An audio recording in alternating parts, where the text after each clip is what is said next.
¿sí? También es un polímero, tiene una molécula grande. La unidad estructural de los ácidos nucleicos son los nucleótidos, y ya los vamos a conocer en el futuro, ¿ya? ¿Por qué se llaman ácidos? Porque tienen naturaleza ácida por la presencia del ácido fosfórico, pero como está en forma iónica, porque el medio celular es acuoso, entonces está en forma de fosfato, en forma de anión, pero pues sigue siendo un ácido, ¿sí?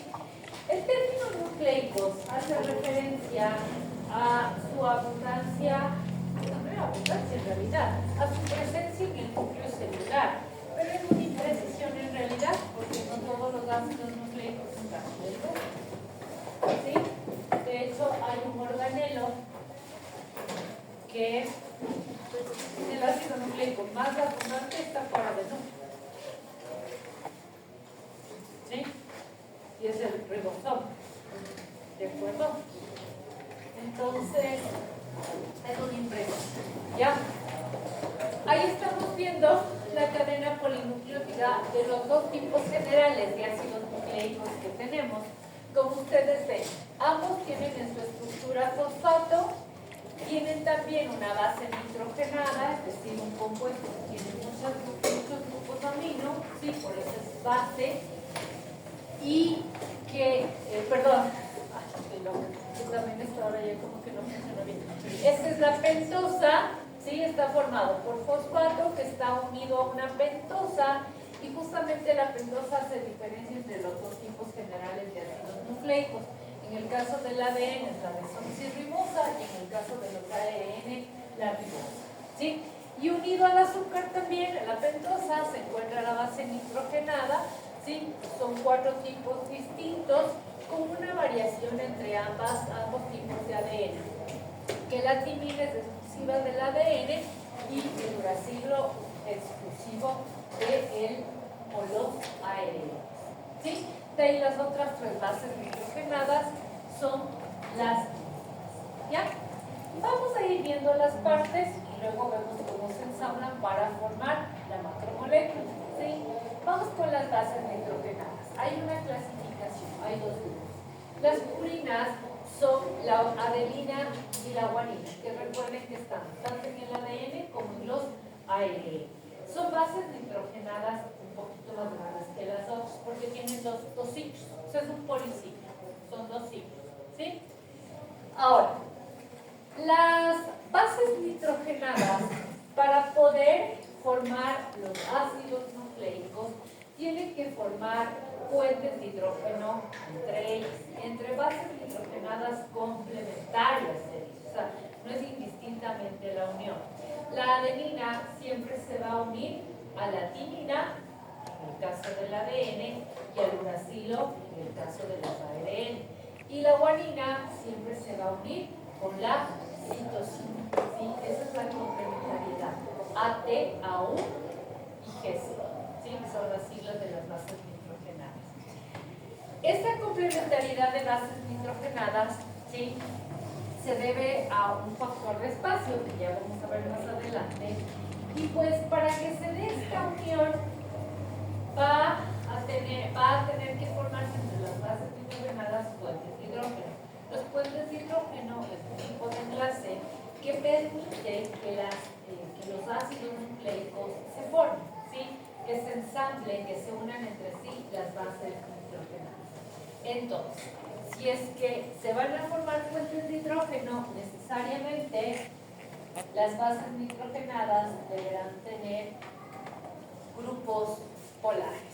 En el caso de la adenina, en el caso de las purinas, el anillo grande es el que permite la unión entre bases nitrogenadas complementarias, y por lo tanto, en la adenina tenemos estos 2 grupos polares y en la guanina 3. Por lo tanto, la adenina puede formar 2 puentes de hidrógeno con su base nitrogenada complementaria, o no puede, o 2 puentes de hidrógeno con la timina y con el uracilo, y 3 puentes de hidrógeno con la citosina, ¿de acuerdo?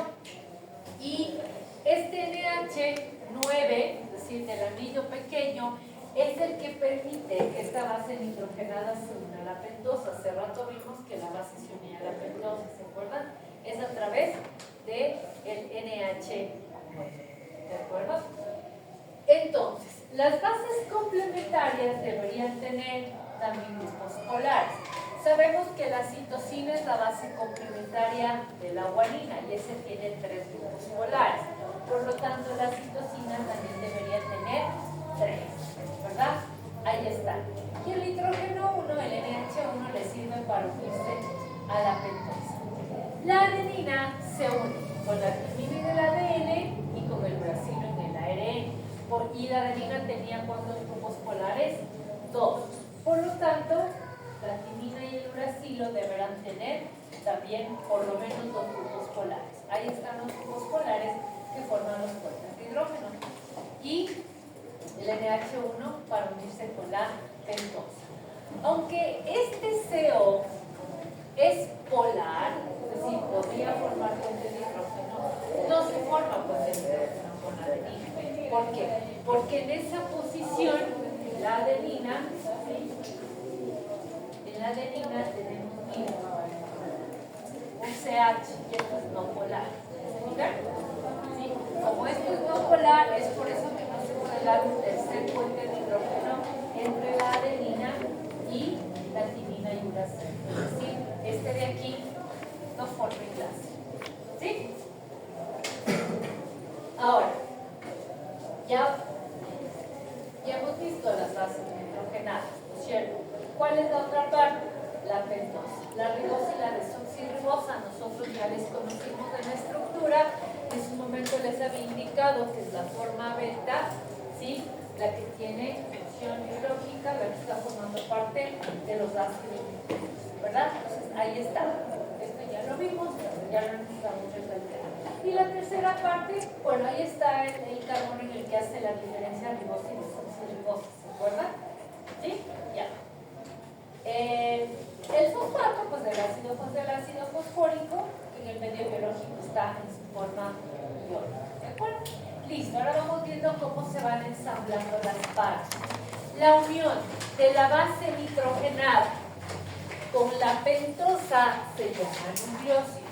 Como tengo 4 bases nitrogenadas, ¿no es cierto?, distintas, voy a tener 4 nucleósidos para el ADN, 4 nucleósidos para el ARN, tomando en cuenta que la pentosa es distinta en cada caso, ¿sí? Y también hay una variante en cuanto a esta base nitrogenada. Sí, estos nucleósidos van a variar en función de ¿qué? De la pentosa, desoxi para el ADN, ribosa para los ARN y también en una base nitrogenada.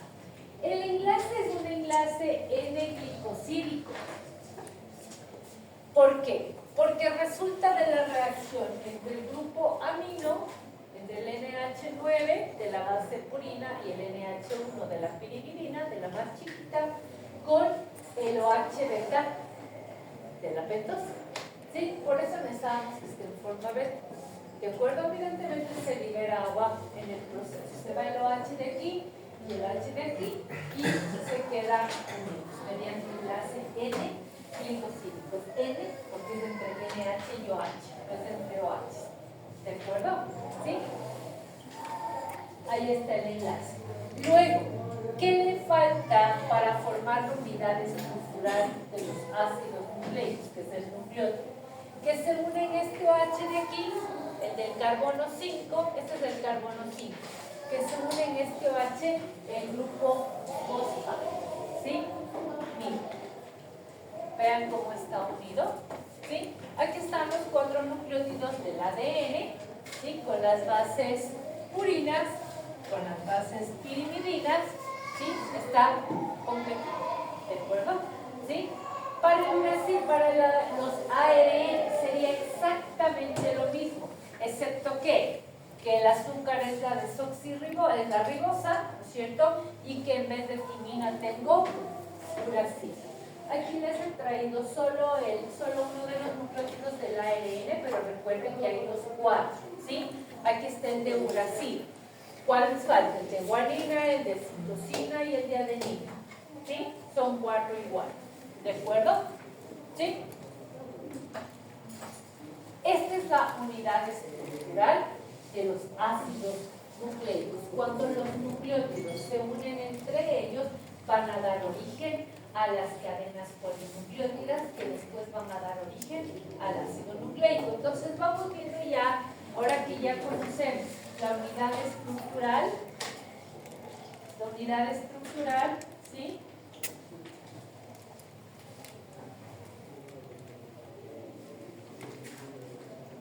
La unidad estructural de los ácidos nucleicos, ahora veamos cómo se unen entre ellos. Aquí les he traído, ¿sí? Les voy a dividir por una línea. Están 3 nucleótidos. La base no está dibujada para ayudar un poco a la explicación, ¿sí? Voy a enseñarles cómo se unen los nucleótidos entre sí, ¿de acuerdo? Para formar la cadena polinucleótida, que es la estructura primaria de los ácidos nucleicos, ¿sí? La cadena polinucleótida tiene una definición análoga a la estructura primaria de las proteínas. ¿Por qué? Porque esta cadena polinucleótida es la que define la estructura primaria de las proteínas, ¿sí? Y ahí, ¿se acuerdan que decíamos que el ADN tenía la información para el código, para el número, tipo y secuencia de aminoácidos? ¿Sí? Justamente por esto. ¿Qué es la estructura primaria de los ácidos nucleicos, sea ADN o ARN? Es el número, tipo y secuencia de nucleótidos, ¿sí? No es al azar cómo se unen los nucleótidos. Hay en específico un número, tipo y secuencia de nucleótidos. Ese número, tipo y secuencia es la cadena polinucleótida.